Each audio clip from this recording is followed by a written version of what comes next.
لگوری شوپاندنا رودا به او داخویانی حجم رکسازی سیویل دکاندار بازار بکان و محابات با 34مین سالمگر ترورکنا دکتر عبدالرحمن قاسملو به که تو پارتی یانجی سازیک دخواز جوان بکه گرف گرتن.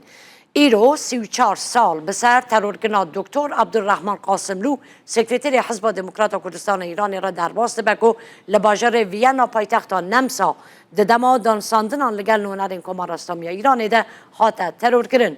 دکتر عبدالرحمن قاسملو ده نابرا سال 1971 حتی دماکو شهید بو ده 13 تیر ماه 1989 ده بود دما 18 سالان کسی یکم حزب دموکرات بو.